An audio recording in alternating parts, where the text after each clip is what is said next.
Hello everyone, and I have the question paper with me. Before starting the discussion on the answers of the previous day's question paper, I hope you all are sitting with the answer sheet and a pen so that you can correct. I want to explain that crystallization part that I missed previous day. Crystals are those solid substances. They are having a proper geometrical shape and there is an angle between the surface of that geometries. That means they are having a beautiful shape, a geometry inside that solid particle, and all the solid particles which are available, we classify them based on this texture in two parts. One is crystalline, another is amorphous. So solids can be classified in the two parts based on their appearance, their shape and size. One crystal, another amorphous. Amorphous are those where you do not have the size and proper shape of the particular substance. And the crystals are those where you have particular shapes and sizes of the geometry. This is called crystal. And crystallization is a process of forming crystal from a solution or from an amorphous substances. The chemicals, the solids which are available in our laboratory, those are basically comes in the crystal form. They are shiny and they have a beautiful shape. Now those shapes cannot be visible in a very neat way through our naked eyes because through the high resolution microscope or X-ray crystallography, through X-ray crystallography we can understand the shapes. Otherwise, if you want to see a shape of a crystal, it is advisable you can see the diamond crystal. Diamond, at least picture we all have seen this big size diamonds. So they have very beautiful shapes. Even ice crystals are also very beautiful. But sodium chloride that we have in our kitchen, that is also crystalline, but we cannot understand through our naked eyes the exact geometry present or exact geometry behind sodium chloride. So this the sodium chloride, the form that we are getting, or blue vitriol, also in Bengali known as tute, copper sulfate pentahydrate we call. This blue vitriol also comes in the laboratory in form of crystal. So how these crystals are generated? Generally we take a solution of particular substance and then rapid cooling from their warm solution gives us the crystal. Also, if you are hanging, you can do it in your home. You can take a very concentrated solution of sugar, that is a little bit of super saturated sugar solution, and then you hang a small piece of sugar through the string and then keep it for a long time in a glass. You will find there will be a growth of that sugar from the solution to the crystal. That is, the crystal will become bigger due to the deposition. So in this process also the crystals can be formed. So this is known as crystallization.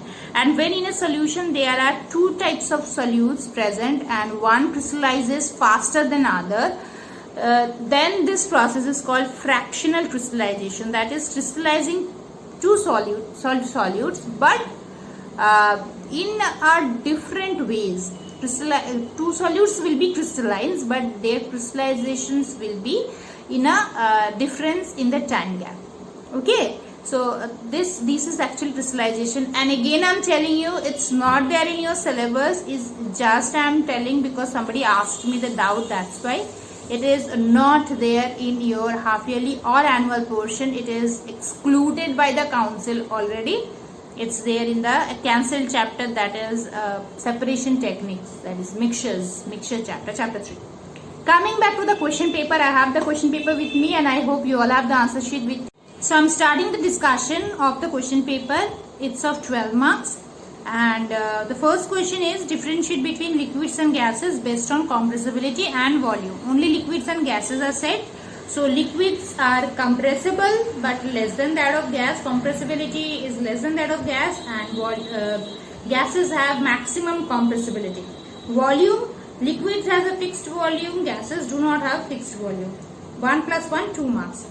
Next, question number 2. Why burning of candle is an example of both physical and chemical change? See, 2 marks were there. This question came in your unit test, and there it was question was there that give example Burning of candle is what type of change? MCQ.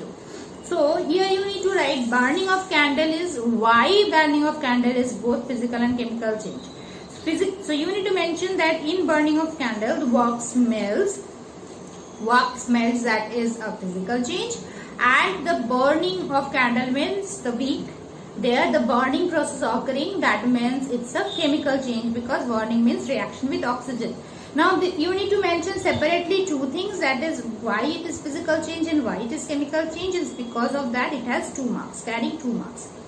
Question number 3, why ice melts when it is kept at room temperature? Previous day only we were discussing this, that interconversion of states of matter and the reasons behind that.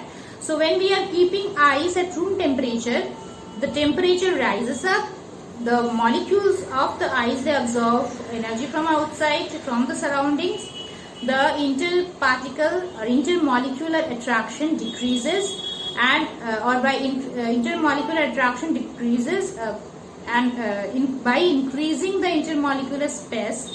So in the ice the molecules, H2 molecules, go away from each other by forming liquid water, and hence the state gets changed. That is, the ice melts. Give example of a periodic change. Periodic change means a repeating change. So it can be formation of day and night, that's a periodic change, or changing of season is also a periodic change. Question number 4, this is 1 mark. Question number 5, what does the following represent? First is 2H, that means 2 atoms of hydrogen. 2 and H written, so 2 atoms of hydrogen. Next is H2. Before H2 no number is written, so H2 is 1 molecule of hydrogen. Then third is 2NO2, that is 2 molecules of nitrogen dioxide. 2NO2 is 2 molecules of nitrogen dioxide. Element X has valency 2. Write as formula sulfate of X. X has valency 2 and sulfate also has valency 2. Sulfate has formula SO4 2 minus and X has 2. So here also 2, here also 2. So the formula will be XSO4. No need to write anything in bracket. XSO4. Chloride of X. Now X valency 2, chloride 1. So XCl2. Just Cl2. Don't put Cl in bracket because Cl is one element. So XCl2. Phosphate of X. Phosphate valency 3 and the formula of the phosphate ion is PO4 3 minus, that is charge is 3 minus, and X is valency 2. So X 3 PO4 whole 2. Why? Because X has valency 2 and phosphate has valency 3. So as you know the crisscross method, so X 3 PO4 whole 2. So each formula carries 1 mark. So that's about the total question paper. It's of 12 marks. Next day onwards, similarly, every till the half yearly starts, I'll be giving question paper based on all 3 chapters. And also you make sure the question papers that I gave previously during your unit test, before your unit test, those question papers are also very much important, because the question may come from there also. Those chapters are also present in this examination. So of course you will be having a chance to have questions from that part, those revision test question as well. You check out the question paper, you check mock test 1 question paper, mock test 2 question paper, and also your unit test question paper. Then again you can recapitulate the ideas on which the question papers were made, and also the revision test of chapter 1 and chapter 2 that I took, and also together chapter 1 and 2 I took before your unit test. Those are also very important. Those questions are also very important. So take out those question paper and your answers, because that time also I discussed the answers and I hope you all corrected those answers. So your mistakes, your fault, and today what mistakes you all have found in your study, what you are thinking, where you are lacking, you check those. Keep preparing for your half yearly exam, and also in the live class as we all are meeting, that time you can tell me on which we can have from syllabus, of course, on which we can have discussion, or how you all are performing in the test. So see you in the next class. This is you in the live class. Till then, take care and bye.